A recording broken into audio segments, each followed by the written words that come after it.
Welcome then to day one of the Cheltenham Festival. We will start right at the very top with the Supreme Novices and mainly Facile Vega, who, Will, I'll come to you first and I'll sort of mix this in with Lorcam because Facile Vega, ridden by Paul Townend last time around, obviously we were the same at the festival.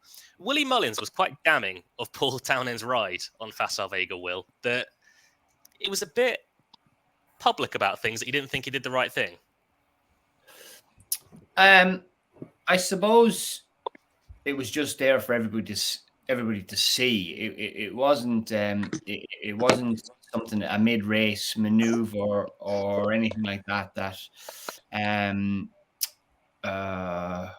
he thought he'd done wrong. Straight away they just looked like they went too hard. I'm with him for the Supreme. I'm going to forgive him that. I think they did go quite hard. I feel like him and High Definition just got into a battle. It happened a few years ago with AP and Dicky actually in a race at Daintree. And they just sort of went hammer and tongs and cut each other's throat a little bit. And it just looked like they did that a little bit at Leopardstown the last day. I think there'll be more pace to this race. I felt like Paul probably thought he had to put the pace into the race at Leopardstown. There'll be more pace in this race, and he'll be able to ride more of a race. And I think it will suit him a lot better. Lorcan, I'll come over to you. Obviously, a lot was made about him going quite a good gallop, Facile Vega, last time around. Did you sort of see things the same way as that, or were you a bit more forgiving? Yeah, like they obviously went fast, but I think, like Will said, Paul probably had to put the pace into the race, and this definitely looks like there'll be a lot more pace in the race for him to probably ride a race on him. Like it probably taught them a lot the last day, yeah, I think you could kind of forgive him for the last run, and I think he's definitely gonna go and show what he's all about on Tuesday.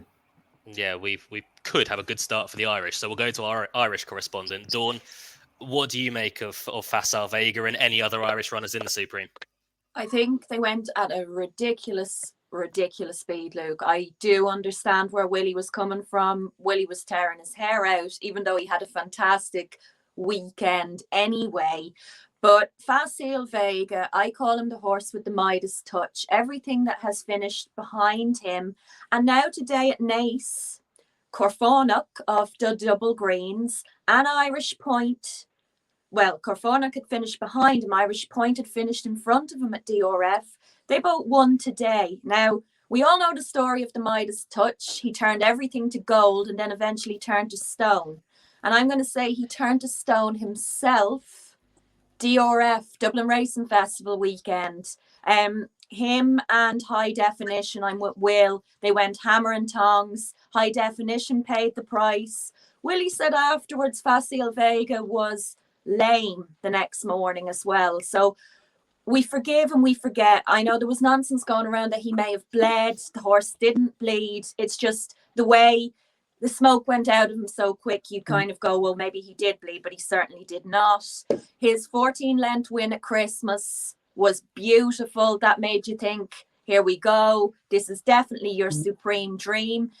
What I've seen is you're either for him or you're completely against him. And I do have a lot of respect for Barry Connell. I listen to what the man is saying. That race, the Royal Bond, that race was fantastic. It set up some really good horses again. Irish Point, again, Ashrow Diamond, and then my beloved champ Kylie. So I wouldn't disregard either what Barry Connell is saying about his horse. And Mikey O'Sullivan is some jockey, and he just gets them to do what they're doing. So to me, between the two of them, it's Facile Vega or it's Marine Nationale, but I am going to stick with what I have said since we start talking about this in October, and I do not understand why he does not get the credit. The same way his mum, Vega, never got the credit. I'm still Facile Vega all day, and Paul will have learned, and we all make mistakes, and that's perfectly fine. And like the two jocks we have on here, we all make mistakes, but we learn from them, and I'm totally and utterly sure Paul is They've going never made a to. mistake. I was going to say, I've never seen Will or Lorcan make a mistake personally. I think they're great. Well, I've made mistakes, and I've been forgiven. So I'm sure if he hacks up, in the Supremes, all will be forgiven. There seems to be this media thing that people love now that, oh, Willie was, shaking the finger at poor Paul and whatever else. But I've every faith that everything will be sealed and tight and right for Facile Vega in the Supremes. But I wouldn't be sad to see Marine Nationale because he is so exciting. And if he was with Gordon or if he was with Willie, and that's taking nothing away from Barry Connell, maybe we would listen more. And Barry Connell has waxed lyrical about this horse since September. So are we being silly to just say, no, we're not going to listen to the trainer? He's not speaking sense, because we all think we know better anyway.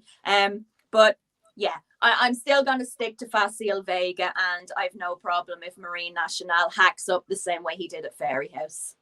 Yeah, just to look at the prices at the moment, these are the best odds around currently. Facile Vega is 9-4, Marine Nationale is 4-1, 6-1 Elete Tamuris at 10-1, 12-1 High Definition. That's the horse who obviously went off at a real gallop with Facile Vega last time around. It's 16-1 and bigger the remainder. Chris, I'll come to you next. It very much does look a race to start off the festival for the Irish. It looks like it. Most of the races at Cheltenham look like that, unfortunately, for British. But I think there's two schools of thought with Facile Vega. You either look at his price as a punter now and think to yourself, I can afford to bet him, which you couldn't do before the Dublin Racing Festival. Personally, I think they went hammer and tongue. They went too quick last time. It was interesting listening to JJ Slevin suggesting otherwise. He didn't feel they were going too quick. But you've got potential. The potential with the lameness put me off. I didn't like to hear that. Fair enough if you'd just blown out. It's one of them situations sometimes where you wish an horse were pulled up, or jockeys won't like me saying this, got rid of rider. You don't really want to see an horse trailing in like that. From a form point of view, he's definitely the one to beat, and I can't understand the price of Marine Nationale. I think Barry Connell's talked his price down. He's never seen a 4-1 for him. He's got a nice profile and everything else, but Champ Kyle is a better horse over 2.5 mile for me. He was impressive the last day, and I'd be put off by his form. Mm-hmm. Say Marine Nationale. Currently a 4-1 chance for the Supreme. One of the other Irish runners. Sam, I'll come to you now. If you're trying to back a UK runner, you're basically stuck with Tamuris, and that's it. Well, yeah, I think it's been interesting that Ollie Murphy's been talking up his two horses so much of the English, but I'm afraid I'm going with an Irish horse too, and I'm not going with one that's been mentioned other than with the prices, but I love Elete Tomps, and I think he's so interesting as a horse in general, in that his first start for Willie Mullins was in a Grade 1 at the Dublin Racing Festival in a juvenile race last year, and then he ran in 3 Grade 1s, and I didn't think his run in Triumph was too bad, and I think the fact he's had the benefit of that, a hurdle race at the Cheltenham Festival already, will really play into his hands. Obviously, it's on a different course. And then the race at Punchestown was ridiculous. He didn't stand a chance in that, kind of by the way he was ridden. I think you could have expected the first two wouldn't have come back to you. But he then went and won his maiden first start of the year. I think he gave Facile Vega, and people are probably going to think I'm delusional, I think he did give Facile Vega a little scare at Christmas. Like I say, I am a bit biased. And then I was absolutely delighted with the Dublin Racing Festival. It was just nice to see everything come together, because he can be a bit of a buzzy horse. But he just put in what I thought was a really professional performance. And for me, that's one of the most kind of perplexing races of the year, because he did kind of, I didn't necessarily run in snatches. I thought it was quite a very good performance from him, but just the way, I think it was probably overshadowed what a good run it was, because obviously what happened with Facile Vega. And for me, I don't think I could back Facile Vega after that, even though he's obviously got such strong form up until that point. But I think 6-1 for Elete Tomps, also he's already got experience at the Cheltenham Festival in hurdle races. I just really, really hope he wins. Hopefully he can get the week off to a great start. And I'm really looking forward to seeing kind of what type of horse he is in person, because it's difficult to get a good grip of that on the TV. Yeah, Latte Tom. Even when Willie Mullins doesn't win, he still generally wins regardless. Liberty, I'll come to you. Your final view on the Supreme. Yeah, my view on the Supreme is actually very different to anyone else's so far. I actually really like Dr. Bravo. He ran out of novice company last time in a Grade 3 against some very good horses, and I think he's got a very good each way chance. Yeah, it's currently a 20-1 chance at Dr. Bravo. Yeah. Yeah, which I'll be honest, you're the first person I've heard mention that horse. Really?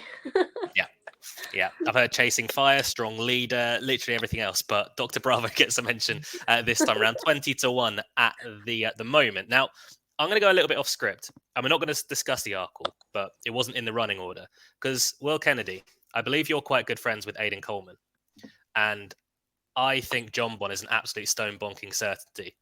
He will not get beat in my eyes. So has Aidan told you, Will, that John Bon is a stone bonking certainty? Well, he absolutely loves the horse, and I think he's a certainty. Aidan is, he would never utter those words necessarily, but yeah, I mean, he's got a big Tuesday ahead of him with John Bon and Epatante. So yeah, he's looking forward to Tuesday, I can tell you that.